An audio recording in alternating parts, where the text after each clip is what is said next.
Welcome to this video on the guilds of Wraith the Oblivion. The guilds were, or in some instances still are, associations of free wraiths dedicated to the teaching and mastery of the powers of the restless dead, called the Arcanoi. At their start, the guilds were like old Roman collegia, somewhere in between brotherhoods and gangs. Later, the guilds morphed into political organizations whose power was great enough to cause concern among Charon's death lords. But when the guilds, in a woeful lapse of judgment, rose against the Emperor of Stygia, Charon not only defeated the guilds, but legally proscribed them forever, handing the duty of instruction in Arcanoi to the legions. At the time of the decree of breaking, there were 13 official guilds, as well as 3 that had been restricted previously. However, the guilds still exist, unofficially. Prior to the 6th Great Maelstrom, only 1/10 of Stygia's free wraiths were actual guild members. While the legions are the official organizations of Stygian society, to understand how things work, you need to understand about the guilds, including the ones that really aren't supposed to exist anymore. So without further ado, the guilds of Stygia. The Harbingers. No civilization, living or dead, can function without communication and transportation. The Harbingers Guild, using the power of Argos, was able to safely traverse the Tempest and fulfill both services to the hierarchy, or anyone who would pay them. If anything, the Harbingers were less motivated by blind obedience to the hierarchy than a sense of personal honor and loyalty to Stygia, viewing it as their duty to rescue lost and stranded wraiths from the spirit storms of the underworld. The Harbingers Guild were not enthusiastic supporters of the Great Revolt, and abandoned it quickly along with the Usurers and Masquers. Fortunately for the Harbingers, the decree of breaking did not affect them in any real sense. After all, they were too valuable to Stygia to be stamped out entirely. Harbingers continued about their business, presenting themselves as independent contractors and free companies, rather than as guild wraiths, though the Harbingers Guild is now more of a secret fraternity. Perhaps out of a desire for absolution from their role in the Great Revolt, Harbingers have been known to stop to rescue lost wraiths from the Tempest, a fact that Spectres have been known to exploit. Due to their excessive exposure to the Tempest and the use of Argos, Harbingers' eyes tend to be stained solid black. The Pardoners. Even before the breaking, the Pardoners were borderline heretics. The Pardoners of old regarded their work of scourging wraiths clean of the influence of oblivion as a sacred calling, and they still tend to use a certain amount of ritual when they castigate a wraith's shadow. But even after Charon banished the Fishers from Stygia and declared transcendence to be a lie, the Pardoners' iron lanterns could be found in every corner of the Dark Kingdom of Iron. Unlike other guilds who revolted against the Emperor for the sake of ambition, the Pardoners wished to end the hierarchy's abuse of heretics and political prisoners. Despite breaking the guilds, no hierarchy legionary would arrest someone for hanging an iron lantern outside of their haunt. Members of the Pardoners trained in the old way regard castigate as a method of spiritual purification and tend to couch their usage of the Arcanos in religious terms. More modern Pardoners approach the shadow from a psychological standpoint. But whether old or new, Pardoners' corpuses bear the mark of their work in touching other wraiths' shadows in the form of permanently ink-stained fingers. The Proctors Guild. Few guilds have as hostile a relationship with the hierarchy as the Proctors. Their signature Arcanos, Embody, allows a wraith to manifest themselves in the material world, a violation of the dictum mortem. While Proctors could find legitimate employment in Stygia, it was always under close supervision, something that chafed the Proctors to no end. Many even covertly defied Charon's law. When the Great Revolt came, the Proctors joined eagerly, and bore much of the blame when the revolt failed. In the intervening centuries, the hierarchy's legionaries were rewarded for hunting down Proctors and pressing them into thraldom, or sending them to the soul forges. Charon's disappearance following the battle against the Malphaean Gurul caused the hierarchy to ease up on the persecution of the Proctors. But it is still unwise for a guild wraith to openly flaunt knowledge of Embody. After a time, such usage becomes difficult to hide, as a Proctor's corpus becomes mottled with light and dark patches, indicative of repeatedly reaching across the shroud. The Oracles. The Oracles Guild were once in high demand in Stygia, thanks to their practice of the Arcanos of Fatalism, which allowed them to see, and at the height of mastery, alter the webs of fate around mortals and wraiths alike. Exactly who the Oracles served was another question. Some claimed it was the Lady of Fate, though she ostensibly had her own legion for that purpose. Others claimed that the Oracles served a greater master still. Regardless, the Oracles were sought after as counselors by many of the great lords of the dead. However, their popularity waned when Serena, the Grand High Oracle, prophesied that the Emperor Charon was fated to be lost in the Tempest. Charon, in his anger, silenced her before she could reveal the remainder of her prophecy. The Oracles, enraged by his treatment of their guildmaster, joined the Great Revolt, despite knowing that they were destined to fail. Following the decree of breaking, the Oracles concealed themselves among the Chanteurs, the Sandmen, and even the Spooks. They no longer advertised their services, preferring instead to advise those clever enough to find them. The Oracles remained fiercely loyal to one another, despite the rarity of their meeting. Practitioners of the Arcanos of Fatalism are marked by strange, moving symbols on their foreheads and arms, which some conceal under masks or other outlandish attire. The Artificers. The Artificers Guild was once the oldest, richest, and most powerful of the guilds. The Wraithsmith Nudri, redeemed from the labyrinth by Charon's own hand, was their founder and teacher. The practitioners of other Arcanos soon followed suit as the Artificers Guild formed and gained power. It was also the Artificers who stood at the heart of the Great Revolt against Charon and the hierarchy, and they bore much of the burden of its failure. While soul forgers are crucial to the Stygian economy, practitioners of the Inhabit Arcanos have largely been driven to the margins of Stygian society. Users of Inhabit are marked by burn marks on their arms and fingers, usually from working in the soul forges.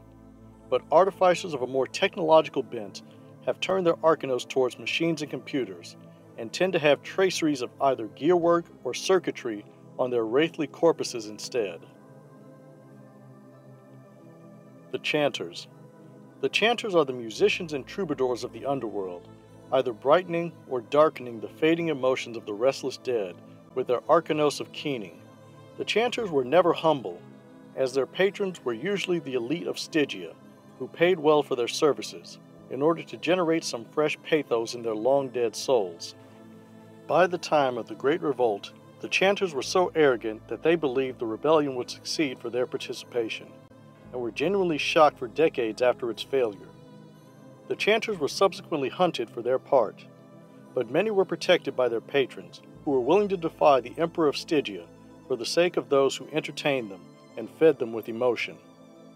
The Chanteurs stand out not for any marks on their corpus, but their attachment to a particular musical instrument that they carry with them and make use of in their performances. The Monitors. The Monitors were never particularly concerned with Stygia. Their interests were always in the mortal world, which led to the development of the life web Arcanos, giving them the ability to monitor, create, and sever fetters. The Monitors Guild had an unsavory reputation thanks to the enthusiasm of some members for racketeering and slavery. Remember, their Arcanos is life web, which deals with fetters, and it would be a terrible shame if somehow your precious fetters, which allow you to remain in the Shadowlands, ended up being destroyed. Why, you'd be stuck in the underworld forever, without any hope of transcendence. Needless to say, this misunderstood spectral entrepreneurship did not make them popular among wraiths, and even less so after the decree of breaking. The Monitors Guild still operates as something of a crime syndicate, bound by secrecy and silence, trusting only each other, and respecting those who are both loyal and successful. LifeWeb imposes a unique mark on wraiths, as those who use the Arcanos and master it can never close their eyes, or even blink. The Masquers. The Arcanos of Moliate is the first and oldest of the Wraith arts, according to its foremost artists, the Masquers Guild. Despite this claim of pedigree, the Masquers did not become an actual guild until long after the Artificers.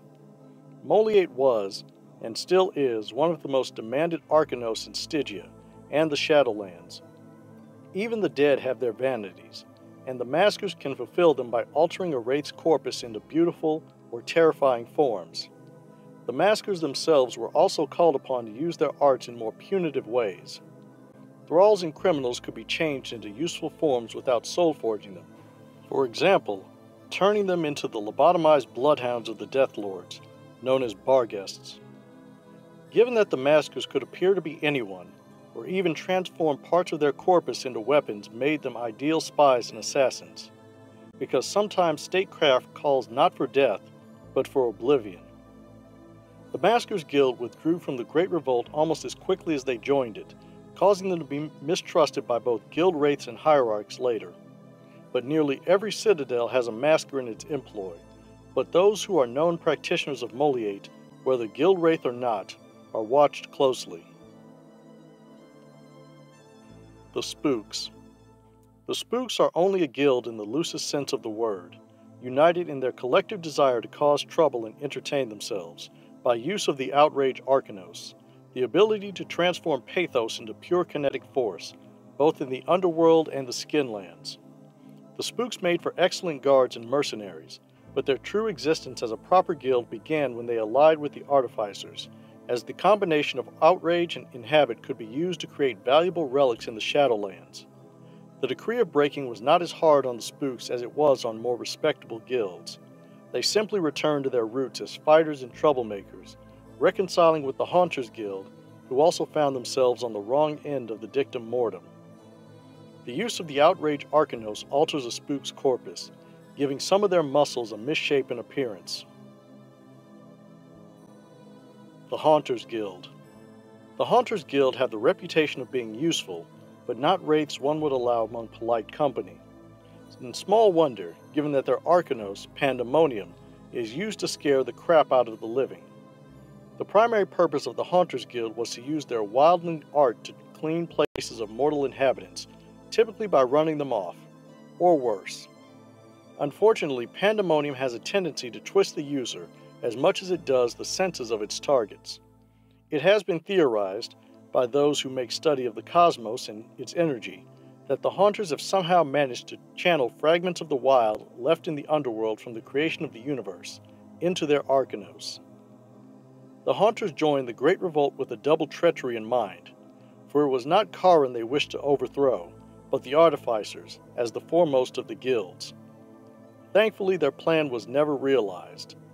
After the breaking, the Haunters mended fences with the Spooks, and usually where one can be found, the other is nearby. Any wraith who uses Pandemonium tends to adopt eccentricities and affectations.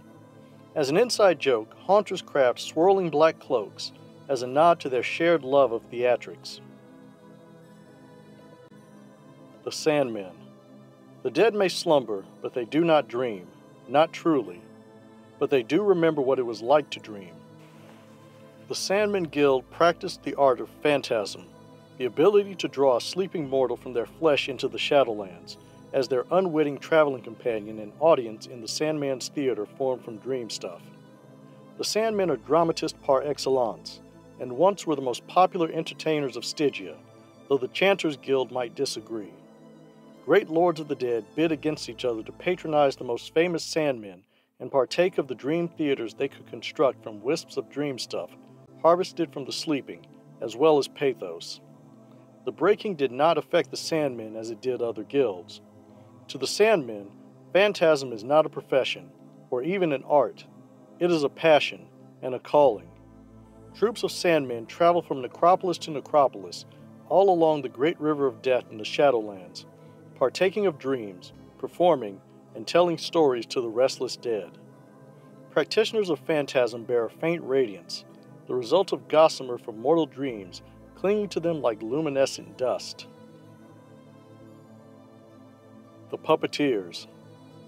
The Puppeteers Guild has always stood outside of Stygian society, thanks to the fact that the Arcanos of puppetry allows a wraith to not only ride, but at higher levels of mastery, possess mortals.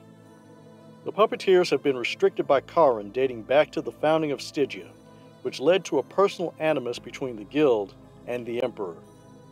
When the Great Revolt broke out, the Puppeteers believed their hour was at hand and threw in with the Artificers. But when the Great Revolt failed, the hierarchy finally had the excuse it had been waiting for to begin a ruthless persecution of the Puppeteers. Despite their reputation, most Puppeteers practice their art because of their love of mortals, especially those they consider to be under their protection. There are notorious Puppeteers who have abused the Arcanos in unsavory ways, but then the same is true of every other guild.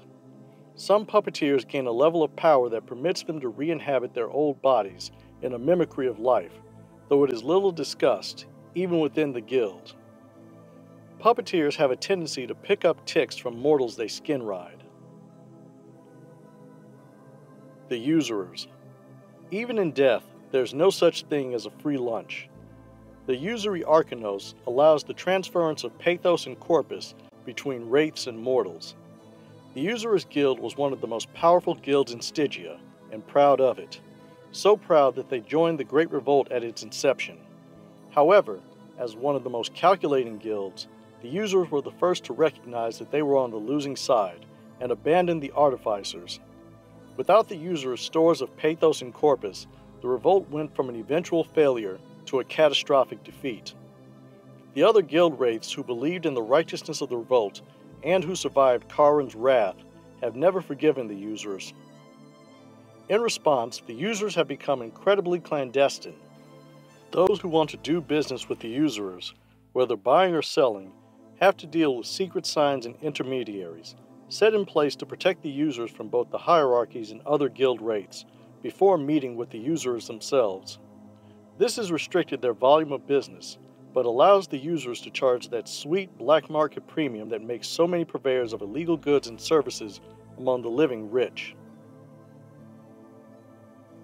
The Alchemists. The Alchemist Guild is an offshoot of the Artificers Guild, which focus on the study of energy flowing between objects on the opposite side of the shroud. While the Artificers focus primarily on soul forging and possessing objects, the Alchemists could strengthen or destroy things with their Arcanos, Flux, which was useful for scaring away mortals and bringing objects across the shroud as relics. The Alchemists most often worked in the shadows of the Artificers, until the breaking of the guilds. Tighter enforcement of the Dictum Mortem's ban on interacting with the Skinlands drove the Alchemists from Stygia entirely. The Solicitors. Even when the Solicitors weren't banned, they were feared by the other restless dead, and with good reason. The Intimation Arcanos allowed the Solicitors not only to learn what someone desired, but to subtly modify those desires, including turning them into self-destructive obsessions. While the lords and ladies of the dead employed the Solicitors to influence the outcome of their political games, free wraiths tended to avoid them like the plague. Eventually, the Solicitors were banned from Stygia, even before the breaking of the guilds, along with anyone who knew the art of intimation. As with the Usurers and really any contraband, this did not eliminate the call for their services, only made them more expensive. And the Solicitors will take all sorts of things as payment: coin, relics, or promises of future services. Solicitors like to demonstrate their skills before their client buys, usually on the client themselves, both to impress on the client as to the power of intimation and to make the client more amenable to the solicitor in the future. Thankfully, practitioners of intimation are easy to identify unless they go through the effort to hide it. Every solicitor's left eye burns with a toxic green light. The Mnemoi. Once, the Mnemoi Guild were the most trusted and fearsome guilds in Stygia, serving as the Dark Kingdom of Iron's police and judges. Using their Arcanos, Mnemosynes, allowed them to view and alter the memories of others. Their reputation was unimpeachable, and their honesty was above question, thanks to their rigorous training, as well as the fear of what might happen if the Mnemoi were corrupted. Which is what happened. Elders of the Mnemoi were discovered manipulating memories for pay, perverting the course of Charon's justice, and the Emperor responded in force. Polonus, the leader of the Mnemoi, was thrown into the Sunless Sea. Almanzar, as well as several of his Confederate judges, were bound over to the Soul Forges, and the Mnemoi were put to flight, as tales of their treachery and betrayal were repeated in every corner of the Dark Kingdom of Iron. Now, the Mnemoi are hunted by the hierarchy, who believe that the Mnemoi are manipulating the memories of loyal wraiths, preparing for their triumphant return, now that the Emperor Karin is fallen. However, memory, among the dead as among the living, is a tricky thing, and perhaps there is more to the Mnemoi's alleged treason than others think. Who is to say that in Stygia's final hour, the greatest villains might not become its greatest champions? And those were the 16 guilds of Stygia. I know I say that I like a lot of World of Darkness elements, but the guilds are guilds in the classic sense, in the sense that people, or wraiths who are all members of the same art or trade, with an eye towards mastering that art or trade's intricacies, as well as restricting its practice to its own members. It sets up an interesting conflict between the hierarchy, which does legal arcanoi, which can be learned through the legions, though they may not have the same depth of mastery as the guild wraiths do, and illegal arcanoi, which, if you're caught using them or if your corpus looks a little funky, you either run for the hills or get soul-forged into a coin. Part of what makes Wraith such a great setting is the conflict with the guilds, the hierarchy, the legions, the various heretic cults, the renegade gangs, to say nothing of the specters, as well as the ferrymen and their mysterious agenda. Just like clashing styles make great fights, clashing interests make great stories. Anyway, that's all I have for now. Until next time.